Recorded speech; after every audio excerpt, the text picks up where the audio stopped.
What's up, fam? It's your boy DKG72. I'm back, and let's talk about gesture sketches.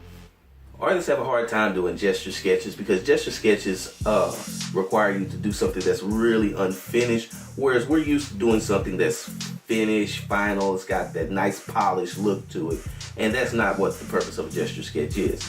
Really, it's about you observing what you see, drawing what you see as fast as possible, and a lot of times that kind of doesn't work for a lot of artists because they're trying to get it just perfect, and that's not the idea. In fact, the hardest thing that the artist has to deal with is the fact that their gesture sketch comes out looking really stiff when you really want it to be nice and free-flowing and smooth.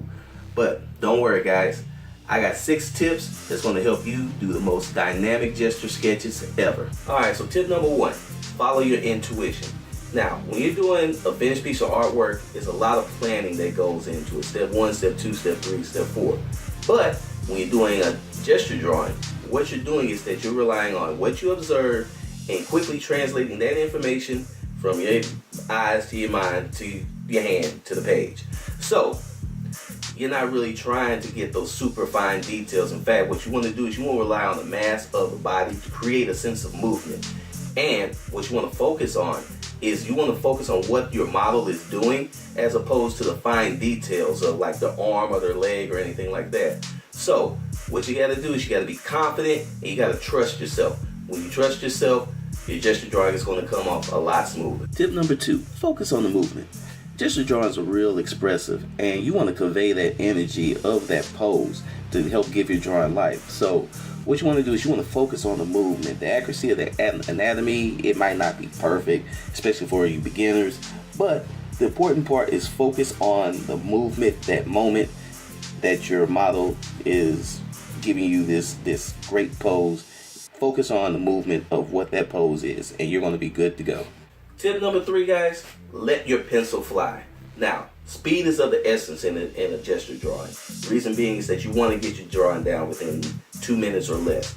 So you really don't want your pencil to leave your page. Now, you don't want to have a bunch of erratic lines just there. You want to, it's got to make sense what you're doing. But you want to keep the pencil on the page. You want to keep drawing as much as you can. You want to make sure that your line work is going through. And of course, you can use different. You don't have to just use pencil. It's always graphite, charcoal, all kinds of different mediums to do a gesture drawing. But the premise is the same. Don't let whatever you're using leave the page, even if it's an ink pen. Tip number 4, and it's going to sound like a bit of a contradiction, but you have to be attentive. Now, I know what I said before, that your anatomy isn't the primary focus, and that's true. But the purpose of gesture drawing is that it's supposed to hone, 1, not only your skills as an artist so that you can learn how to draw, lay down your artwork really fast, but 2, the other thing that you want to do is it also wants to hone your skills of observation. You still want to draw what you see. So you want to look at what you're seeing from your model, transfer that information quickly, and draw it. That's the reason why you don't want your pencil to leave the page, because you're looking and you're processing as fast as possible. And that's why most gesture sketches are considered, that's why gesture sketches are considered gesture sketches, because they're under 2 minutes. So you got to be observant, you got to be quick with it. So you got to see what it is you're going to draw, and then draw it. All right, tip number 5. This one's a little bit intricate, but it's very important. Basically, what you want to do is you want to follow a line of action. What's a line of action? Basically, it's a line that runs along the spine or along the arm or the legs that indicate really the kind of the movement of your model or your character when you're doing a gesture drawing. And what does this help you do? Well, it helps you kind of keep that movement smooth and free flowing. It also helps you build out the volume of your drawing.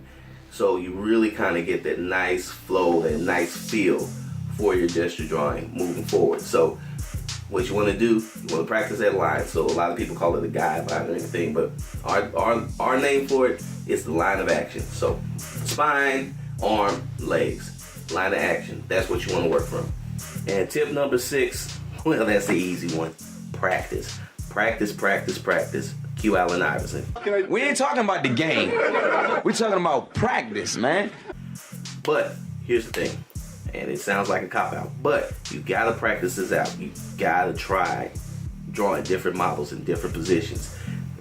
Making observations of people. If you're out in the park and you're people watching, do quick gesture sketchings of sketches of the people that you're observing.